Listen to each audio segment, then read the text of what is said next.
নমস্কাৰ আপোনালোক সকলকে নতুন এটা ভিডিঅ'লৈ স্বাগতম জনাইছোঁ। আমি আলোচনা কৰি আছোঁ অসম আৰক্ষীৰ লিখিত পৰীক্ষাৰ কাৰণে গুৰুত্বপূৰ্ণ প্ৰশ্ন উত্তৰ। গতিকে এটা ভিডিঅ' মিছ নকৰিব, প্ৰতিটো ভিডিঅ' ভালদৰে চাই যাব।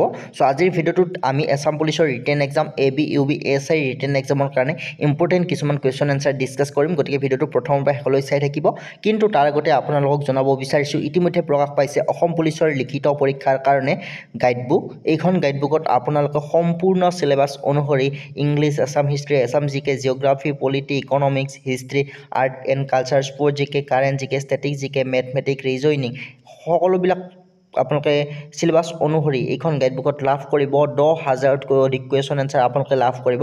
গতিকে আপোনালোকে যদি আছাম পুলিচৰ AB UB অথবা ASI ৰিটেন পৰীক্ষা দিম বুলি ভাবিছে, আপোনালোকে এইখন গাইডবুকৰ জৰিয়তে খুব ভালদৰে প্ৰিপাৰেশ্যন কৰিব পাৰিব, য'ত নেকি আপোনালোকে অসমীয়া মিডিয়ামতে সকলো ধৰণৰ কুৱেশ্যন এনচাৰ লাভ কৰিব। গতিকে যিসকলে ডাউনলোড কৰি ল'ব বিচাৰে ডাউনলোড কৰি ল'ব পাৰিব। লিংক এই ভিডিঅ'টোৰ তলত ডেছক্ৰিপশ্যন বক্সত দিয়া আছে। চ' আজি প্ৰথম কুৱেশ্যনটো দিয়া আছে, Assam shares its border with how many state? অসমে কিমানখন ৰাজ্যৰ সৈতে সীমা ভাগ বতৰা কৰে? চ' আপোনালোকে কুৱেশ্যনটো দেখাৰ লগে লগে যদি এনচাৰটো কাৰেক্ট এনচাৰটো আপোনালোকে জানে কমেণ্ট বক্সত কমেণ্ট কৰিব, তেতিয়া আপোনালোকৰ ভালদৰে এটা ৰিভিজন হ'ব। চ' ইয়াৰ কাৰেক্ট এনচাৰ হৈছে অপশ্যন চি, 7খন ৰাজ্যৰ সৈতে অসমে সীমা ভাগ বতৰা কৰে। নেক্সট কুৱেশ্যন দিয়া আছে, অৰ্জুন ভোগেশ্বৰ বৰুৱাই wins a medal in the dash Asian games. অৰ্থাৎ অৰ্জুন ভোগেশ্বৰ বৰুৱাই এছিয়ান গেমছ কিমান চনত জিকিছিল? ইয়াৰে কাৰেক্ট এনচাৰ অপশ্যন ডি, 1966। 1966 চনত অৰ্জুন ভোগেশ্বৰ বৰুৱাই এছিয়ান গেমছত পদক জিকিছিল। চ' নেক্সট কুৱেশ্যন দিয়া আছে, who was the author of the book India against itself? India against itself নামৰ কিতাপখনৰ লেখক কোন আছিল? যদি কাৰেক্ট এনচাৰটো আপোনালোকে জানে কমেণ্ট বক্সত কমেণ্ট কৰক। ইয়াৰে correct answer option D, doctor Sanjib Bora দেৱে ইণ্ডিয়া এগেইনষ্ট ইটছেল্ফ নামৰ কিতাপখন লিখিছিল। Option D correct. Next question দিয়া আছে, দ্য থডৰলি was constructed during the reign of? থডৰলি কাৰ ৰাজত্বকালত নিৰ্মাণ কৰা হৈছিল? ইয়াৰে correct answer option B, Gadadhar সিংহৰ দিনত থডৰ আলি নিৰ্মাণ কৰা হৈছিল। নেক্সট কুৱেশ্যন দিয়া আছে, who was the founder editor of the Assamese magazine Prantik? Prantik আলোচনীখনৰ প্ৰতিষ্ঠাপক সম্পাদক কোন আছিল?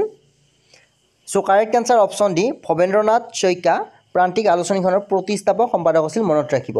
চ' সঘনাই প্ৰান্তিক আলোচনীখনৰ কথা বিভিন্ন ধৰণৰ কম্পিটিটিভ এক্সামত সুধি থাকে, চ' মনত ৰাখিব।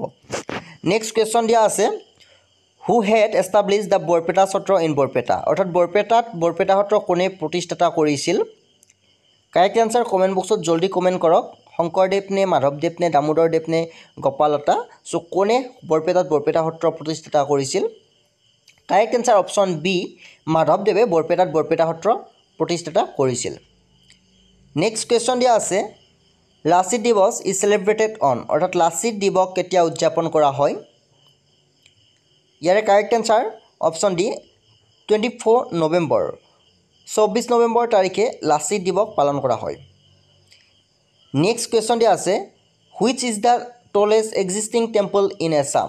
অসমৰ আটাইতকৈ ওখ বিদ্যমান মন্দিৰ কোনটো?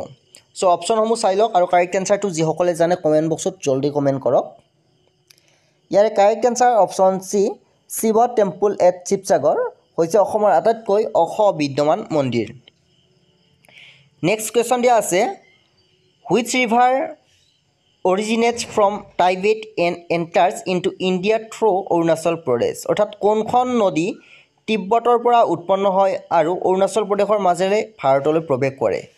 ইয়াৰে অপশ্যনসমূহৰ কোনখন নদী তিব্বতৰ পৰা আৰম্ভ হয় আৰু অৰুণাচল প্ৰদেশৰ মাজেৰে ভাৰতত প্ৰৱেশ কৰে?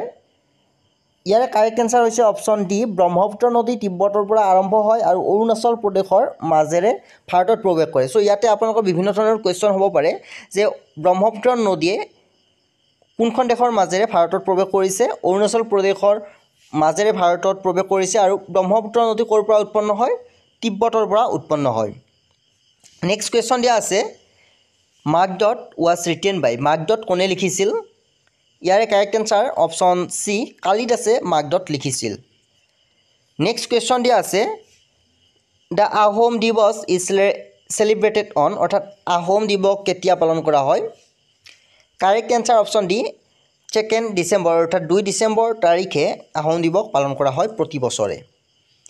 নেক্সট কুৱেশ্যন দিয়া আছে, in which year the Bodo Sahitya Sabha was founded কোন বছৰত বড়ো সাহিত্য সভা প্ৰতিষ্ঠা কৰা হৈছিল ইয়াৰ কাৰেক্ট এনসাৰ অপশ্যন এ 1952 1952 চনত বড়ো সাহিত্য সভা গঠন কৰা হৈছিল বা প্ৰতিষ্ঠা কৰা হৈছিল next question which one was the second film directed by Jyotiprasad Agarwala অৰ্থাৎ জ্যোতিপ্ৰসাদ আগৰৱালাৰ দ্বাৰা পৰিচালিত দ্বিতীয়খন চলচ্চিত্ৰ কি ইয়াৰে correct answer option B Indramalati আৰু প্ৰথমখন হৈছে জয়মতী যিখন 1935 1935 চনত মুক্তি পাইছিল চলচ্চিত্ৰখন আৰু দ্বিতীয়খন হৈছে ইন্দ্ৰমালতী নেক্সট কুৱেশ্যন দিয়া আছে who directed the Assamese film Shakuntala কোনে শকুন্তলা চলচ্চিত্ৰখন পৰিচালনা কৰিছিল ইয়াৰে correct answer option B doctor Bhupen হাজৰিকাই শকুন্তলা চলচ্চিত্ৰখন পৰিচালনা কৰিছিল সো ইম্পৰ্টেণ্ট হয় মনত ৰাখিব নেক্সট কুৱেশ্যন দিয়া আছে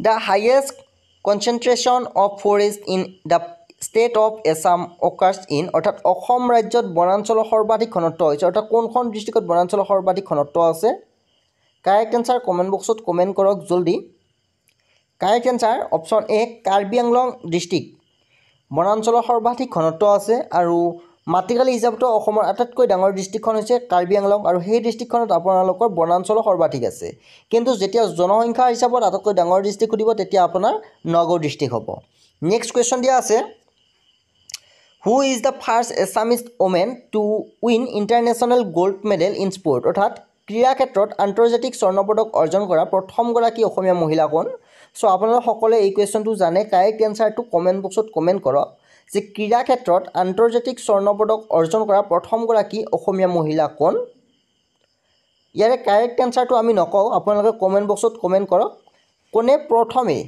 ক্ৰীড়া ক্ষেত্ৰত আন্তৰ্জাতিক স্বৰ্ণপদক লাভ কৰিছিল প্ৰথম অসমীয়া মহিলা Mahima Das Anshuchita Boro Monalisa Barua Mehta Mithu Barua so correct answer comment বক্সত কমেণ্ট কৰিব সো আপোনালোক যিসকলে আমাৰ গাইডবুকখন ডাউনলোড কৰি ল'ব বিচাৰে ডাউনলোড লিংক ডিছক্ৰিপশ্যন বক্সত দিয়া আছে সেই লিংকত ক্লিক কৰি ডাউনলোড কৰি ল'ব পাৰিব নেক্সট কুৱেশ্যন দিয়া আছে দ্য বায়োগ্ৰাফি স্মৃতিৰ তীৰ্থ is written on the life of অৰ্থাৎ স্মৃতিৰ তীৰ্থ নামৰ জীৱনীখন কাৰ জীৱনৰ ওপৰত লিখা হৈছিল কাৰেক্ট এনসাৰ অপশ্যন ডি নবীন চন্দ্ৰ বৰদলৈৰ জীৱনৰ ওপৰত স্মৃতিৰ তীৰ্থ জীৱনীখন লিখা হৈছিল নেক্সট কুৱেশ্যন দিয়া আছে which one is the first team defeat by Assam in Ranji Trophy cricket অৰ্থাৎ ৰঞ্জি ট্ৰফি ক্ৰিকেটত অসমৰ দ্বাৰা পৰাজিত হোৱা প্ৰথম দল কোনটো correct answer option B Odisha হৈছে ৰঞ্জি ট্ৰফি ক্ৰিকেটত অসমৰ দ্বাৰা পৰাজিত হোৱা প্ৰথম দল নেক্সট কুৱেশ্যন দিয়া আছে which district of Assam is also' known as the land of the সত্ৰছ